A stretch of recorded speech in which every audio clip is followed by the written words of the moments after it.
Sumarlan, dan hari ini adik-adik akan belajar bersama saya tentang sistem peredaran darah manusia. Apakah adik-adik pernah melihat orang melakukan donor darah?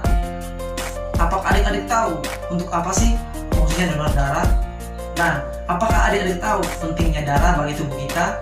Lalu apa sih organ-organ yang berfungsi dalam proses peredaran darah?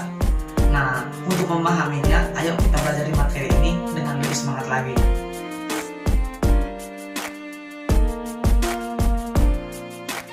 Apakah adik-adik pernah mengalami luka, mungkin seperti terkena pisau, mimisan, ataupun terjatuh? Darah yang awalnya keluar dari dalam tubuh tadi akan secara perlahan akan berhenti atau membeku. Apakah adik-adik pernah berpikir bagaimana sih proses terjadinya pembekuan darah? Apa akibatnya jika tubuh kita kekurangan darah? Dan apa sih fungsi darah bagi tubuh kita? Berikutnya kita akan mempelajari tentang fungsi darah. Nah, fungsi darah itu ada 3. Yang pertama, mengangkut nutrisi, oksigen, hormon, dan senyawa kimia lain ke sel-sel tubuh. Nah, fungsi darah yang kedua yaitu mengangkut karbon dioksida dan sisa-sisa metabolisme untuk dikeluarkan dari tubuh. Fungsi darah yang ketiga menjaga tubuh kita dari serangan penyakit. 3 proses tadi akan terus berjalan selama kehidupan kita terus berlangsung. Nah, adik-adik tadi sudah mempelajari ada 3 ya fungsi darah. Nah, sekarang kita harus mengetahui apa itu darah. Nah, darah merupakan jaringan ikat yang berwujud cair dan tersusun atas 2 komponen utama, yaitu plasma yang terdiri dari 55% dan elemen seluler yang terdiri dari 45%. Yang pertama yaitu plasma darah. Plasma darah tersusun atas 91,5% air dan 8,5% zat-zat terlarut seperti protein dan zat-zat lain. Nah, protein yang terlarut dalam plasma darah antara lain albumin, fibrinogen, dan globulin. Sedangkan zat-zat lain antara lain sari-sari makanan, mineral, hormon, antibodi, dan zat sisa metabolisme seperti urea dan karbon dioksida. Nah, adik-adik sekarang kita akan mempelajari tentang sel-sel darah. Nah, sel darah ada 3. Yang pertama, eritrosit atau sel darah merah. Yang kedua, leukosit atau sel darah putih. Dan yang ketiga, trombosit atau keping darah.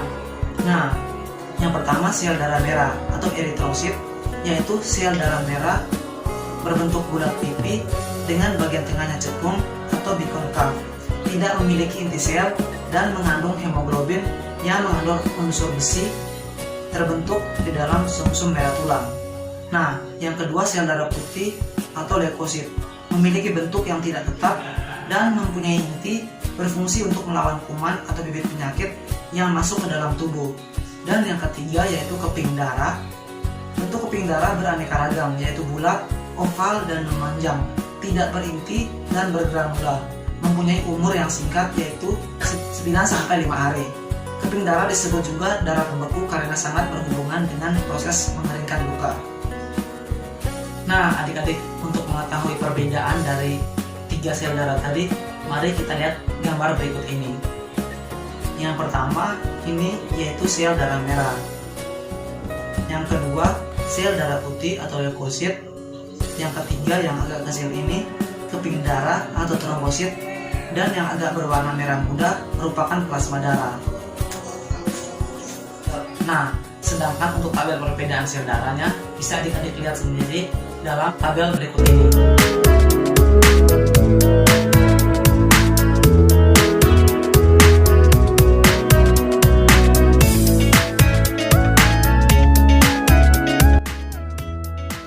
Nah, adik-adik, untuk pembelajaran hari ini cukup sampai di sini. Nah, diharapkan semua materi yang dijelaskan oleh saya tadi dapat adik-adik mencatatnya atau mempelajarinya di rumah masing-masing.